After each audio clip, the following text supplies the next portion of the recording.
Fala galera, eu sou o Anderson e esse aqui é mais um vídeo do nosso canal Visagem Tube. E hoje qual vai ser a resenha? De qual filme vamos falar? Vamos falar de um baita clássico que eu particularmente gosto demais, está entre os meus filmes de terror favorito.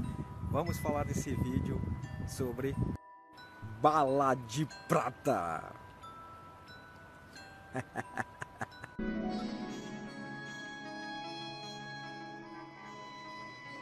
It began in May, and every month after that, whenever the moon was full, it happened again.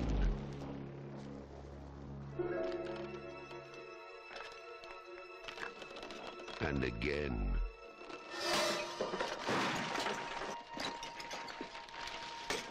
What was that? It's over there. Don't point that at me. Nobody knew who or what was responsible. Come on. They only knew it had to be stopped. Now, from the master of mystery and suspense, Stephen King's Silver Bullet.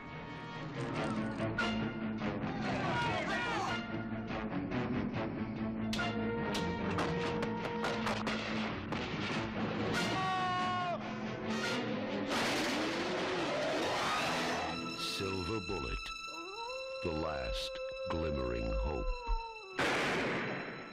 Então, sobre o que é o filme Bala de Prata. Bala de Prata nada mais é que a adaptação de um dos contos mais famosos do Stephen King, de 1983, que tinha o nome de Cycle of the Werewolf, ou O Ciclo do Lobisomem.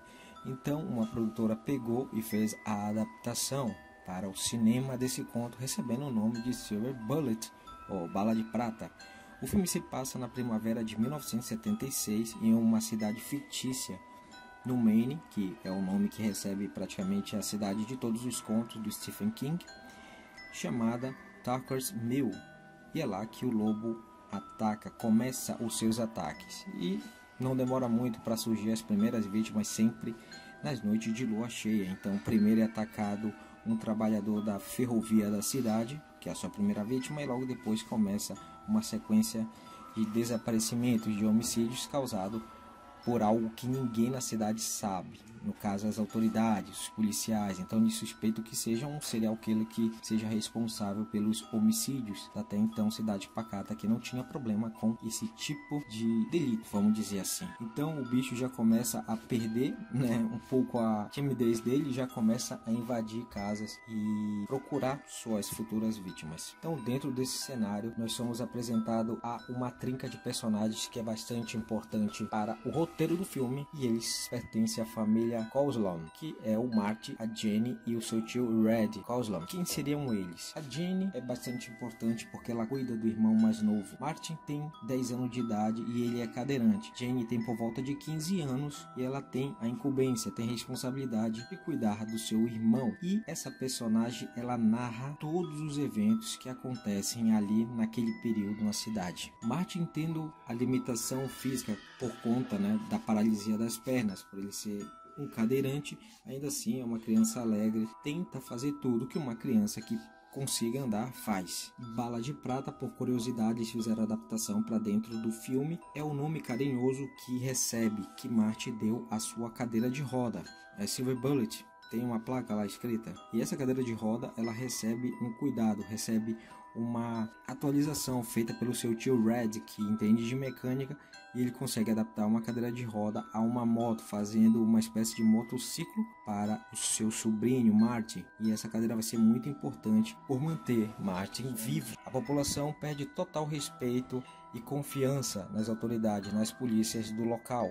Então, por conta própria, resolvem fazer uma união, tentar achar o responsável por aqueles homicídios, ocorre naquela cidade. Eles se unem e partem toda a noite atrás do possível meliante. Porém, eles não sabem que eles estão lidando com algo muito superior e algo muito mais perigoso do que um humano. Bala de Prata é um típico filme dos anos 80 que fez o uso com primor, de forma correta, com tudo que tinha em mãos ali naquele período, já que não havia a modernidade dos recursos da computação gráfica ainda naquela época, com o uso de CGI. Então tudo era feito com efeitos práticos, a utilização de muito suspense em câmeras e saber criar um ambiente de muito perigo. E uma dessas rondas que a população tenta fazer para pegar possível assassino dos moradores do local nos dá uma das melhores cenas de filme de terror já feito utilizando os recursos práticos, que é, para mim, na minha opinião, a cena do pântano é uma das melhores cenas de filme de terror daquele período, daquela década maravilhosa que é a década de 80, no qual um a um dos moradores lá, dos caçadores, são abatidos pelo lobisomem. É uma cena muito legal. Então agora, por conta desse ataque em número maior da população, as autoridades do local da cidade pedem um cancelamento da queima de fogos no parque de diversões em homenagem ao feriado do Dia da Independência. E por conta disso, Marty gostava muito de ver os fogos de artifício sendo queimados. Como foi cancelado, ele fica triste, e o seu tio Red não gosta de ver seu sobrinho triste, compra um saco de fogo de artifício e diz para Marty fazer sua festa particular do Dia da Independência naquele ano específico. Marty então se isola no parque da cidade e sobre uma ponte fica soltando os fogos de artifício no dia do feriado em questão. Porém, ele é observado de longe pelo lobisomem que tenta atacá-lo. Porém, numa questão de reflexo, Marty percebe a chegada do lobisomem em sua direção e aponta, no momento de desespero, um dos foguetes que ele tem e acerta o olho esquerdo do lobisomem. Marty então relata, conta tudo para sua irmã o que aconteceu. Ela reluta para acreditar, porém dá um voto de confiança a Marty. Então ela tenta ajudar o irmão a saber quem é o possível lobisomem, a besta fera que está ali na sua cidade. Então, como a justificativa de saber qual é a pessoa que está com o olho machucado, qual morador da cidade está com um tampão no olho, ela pega algumas garrafas e diz que é para ajudar a igreja, a paróquia, a juntar, e se as pessoas não têm garrafas lá, para fazer doações para a igreja. E entre essas suas investidas pela cidade, ela consegue descobrir realmente quem é a pessoa, quem é o suspeito. E de quebra de bônus, ela consegue também pegar algumas evidências das possíveis vítimas no local onde a pessoa trabalha.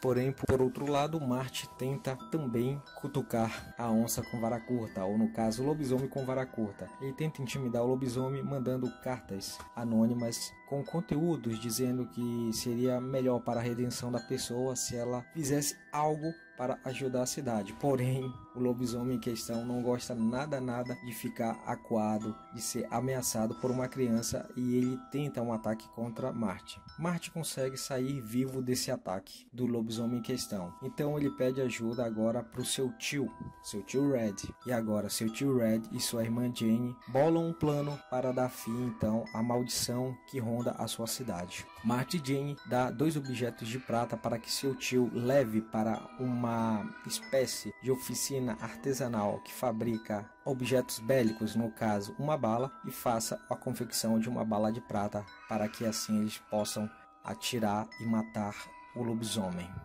Então o tio Red compra algumas passagens com a desculpa de tirar os pais de Jane e Marty de casa à véspera do Halloween daquele ano de 1976, para que eles fiquem sozinhos e assim, se caso o lobisomem tente atacar a residência da família Coslon, eles consigam abater através do uso da bala de prata. Porém, o plano dá meio que errado e o lobisomem realmente invade a residência dos Coslon. Porém, o tio Red tenta lutar sem sucesso com o lobisomem, que tem o dobro do tamanho dele. Ganhando um pouco de tempo, então o pequeno Marty consegue colocar a bala de prata no tambor do revólver, creio calibre 38, e consegue desferir um tiro fatal no olho direito agora da fera, revelando a sua verdadeira identidade. Então, basicamente, esse é o resumo do filme Bala de Prata. Agora, na minha opinião, por que esse filme Bala de Prata deveria sofrer um remake ou um reboot? Primeiro de tudo, o principal motivo é que agora, com os novos recursos gráficos que tem através do uso do CGI, poderia fazer uma obra, um reboot, um remake muito interessante. A adaptação que foi feita do conto do Stephen King para as telas do cinema foi feito meio que muito resumida. O conto ele tem muitos detalhes que poderiam ser muito abordados de forma eficiente agora nos anos atuais. Exemplo, teve muito mais vítimas do lobo, que eu acho que não colocaram no filme por conta do valor do filme na época, né? O investimento, o capital que eles tinham para produzir o filme, outro limite técnico que eles tinham em questão de mostrar o lobo em ação no ataque dessas vítimas. Outra questão, o filme ele foi muito corrido, não ficou muito claro as questões de quanto tempo se passou o início e o fim dos ataques do lobo, sendo que no conto de Stephen King fica muito claro os meses, as passagens de tempo dentro daquele período ali que o lobisomem atacava as pessoas. Então a gente sabe ali pelo livro que no mês de julho foi o dia da independência, foi o momento em que o Martin conseguiu atacar o lobo a primeira vez, o lobisomem, no olho, e quando ele fez a descoberta, então se passou de julho, a descoberta para ele saber realmente quem era a pessoa que estava com aquele ferimento foi no mês de outubro, na época do feriado do Halloween. Não ficou muito claro isso no filme, a adaptação foi feita diferente e foi a irmã do Martin, a Jenny, que descobriu e não Martin. E outra, o Martin não conhecia quem era essa suposta pessoa, porque o Martin no livro, no conto, ele é católico e a pessoa em questão ela ficava escondida na igreja, ela era um pregador, então Martin não conhecia e nem a pessoa conhecia o Martin. Isso no filme foi reduzido, essa história. E o confronto final com a besta fera, com o lobisomem, se deu na virada do ano de 1976 para 1977 no livro, no conto. Porém, no filme, eles adaptaram para uma noite véspera do Halloween de 76. Então, eu creio que merecia um carinho maior agora, nos tempos atuais, e alguma produtora se interessasse e fizesse, né, para nós fãs nostálgicos, a adaptação do filme Bala de Prata. Mas essa é a minha opinião, então eu quero saber de você. Você que assistiu o filme, deixa aí nos comentários se vocês concordam com essa minha análise, com essa minha resenha ou não. Vocês preferem deixar a obra do jeito que está original e não sofrer um reboot. Então é isso, galera. Momento agora, curiosidade dos bastidores do filme Bala de Prata. Circula na internet o vídeo de uma das pessoas da produção e ele fala algumas curiosidades bastante interessantes a respeito dessa parte do making off. No caso, lobisomem, para eles da produção, ficou com a aparência mais de um urso do que propriamente de um lobisomem. Então, essa fusão de aparência de um urso com um lobo ficou algo muito assustador para eles. E possuía de 10 a 12 movimentos. Eles conseguiam fazer isso através de cabos, controle de cabos, controlavam então a expressão do lobo, tanto a questão do olho, principalmente, e da boca. Os cabos percorriam por todo o corpo da fantasia do lobisomem e saía pela parte de trás. Outra parte que agradou bastante toda a equipe de produção do filme foi a cena que a população se transforma em lobisomem na igreja. Teve que haver um preparo todo especial para essa cena, porque eram muitas pessoas caracterizadas como lobo, e para isso foi disponibilizado de 30 a 40 profissionais de maquiagem para fazer todo o preparativo das maquiagens, látex, pelo, dentes falsos, garra e tudo mais. Uma outra curiosidade bastante interessante a respeito da fantasia do lobisomem é que o ator que vestia a fantasia do lobo, ele conseguia fazer a visualização, né, para poder se movimentar no set de filmagem, e isso era feito através de dois furos que ficavam na direção, claro, do olho do ator, e esse local ficava logo abaixo da mandíbula ali da fantasia da cabeça do lobisomem. Abaixo aqui do vídeo eu vou deixar o link com o vídeo desse senhor da produção falando um pouco a respeito dos bastidores do filme Bala de Prata. Então essa foi a resenha aqui do filme Bala de Prata, e se você gostou desse vídeo, deixe um like aí para fortalecer aqui o canal e o nosso trabalho.